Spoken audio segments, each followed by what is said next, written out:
নামাজের শেষে কেউ যদি মোনাজাতের পরে বেশি বেশি করে আল্লাহর কাছে মোনাজাতে চায়, তাহলে বুঝতে হবে আল্লাহ পাক তাকে কিছু দিতে চাচ্ছে।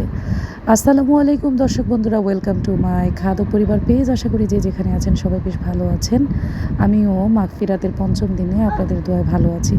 তো আজকে বাসার বাহিরেই ছিলাম আমি বেশিক্ষণ। তো আজকে হচ্ছে একটু গরুর মাংসের ঝোল, আর হচ্ছে গিয়ে রুই মাছের মাথা, আর হচ্ছে একটু সবজি রান্না করা হয়েছে। তো ইফতারির কিছুক্ষণ আগ মুহূর্তে আমি বাসায় এসেছি। তো বাসায় জাবির অনেক দিন ধরে বলতেছে হালিম রুটি খাবে। তো আমাদের এখানে জনপ্রিয় হোটেল হচ্ছে রুমকি হোটেল। রুমকি হোটেল থেকে হালিম আর নান রুটি এনেছিলাম, আর কিছু ফল ফ্রুটস কেটে নিয়েছিলাম, আনারস। যদি থাকে নসিবে আপনি আপনি আসিবে।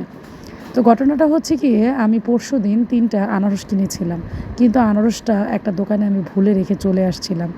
তো গতকাল আমার শরীরটা তেমন একটা ভালো যায়নি, একটু ফুড পয়জনের কারণে আমি আসলে বিছানা থেকে উঠতে পারিনি। তো 2 দিন পরে আমি আইডিয়া করেছিলাম যে এই 2টা দোকানে হয়তো বা আমার আনারস আর পুদিনা পাতার ব্যাগটা থাকতে পারে। তো ওইখানে যোগাযোগ করতে করতেই মামাকে পেয়ে গেলাম, এবং মামা আমাকে আনারস 3টা বুঝিয়ে দিল। যাক আলহামদুলিল্লাহ, মামাকে আল্লাহ সুস্থ রাখুক এবং বাঁচিয়ে রাখুক। তো আজকে গিয়েছিলাম গুলিস্তান নবাবপুর। তো আসার সময় আমি 2টা ফ্যান নিয়ে এসেছি, বাসায় ফ্যানের খুব প্রয়োজন। তো মেজো বোন আবার বাসায় তরমুজ পাঠিয়েছে। ফ্রিজে দেখলাম কি কি আছে। ওই যে ফ্রিজে আনারস দেখা যাচ্ছে, তরমুজ আছে, বাঙ্গি আছে, তারপরে হচ্ছে মালতা, আপেল, পেয়ারা এসব আছে, আবার ডিমও আছে, কারণ আমাকে বাজারটা দেখতে হয়।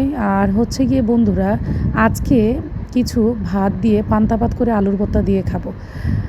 আর হচ্ছে যে এখানে দেখেন গরম ভাত, তারপরে হচ্ছে দুধওয়ালা মামা দুধ দিয়ে যায়, দুধটাও জাল করে গরম করে নিয়েছি। আর গরুর মাংসের ঝোলটার লোকটা কিন্তু দেখতে কিন্তু খুবই সুন্দর মনে হচ্ছে, আমার কাছে ভালোই লাগে। এটা হচ্ছে বুট ভাজা। আল্লাহ হাফেজ, সবাই ভালো থাকে।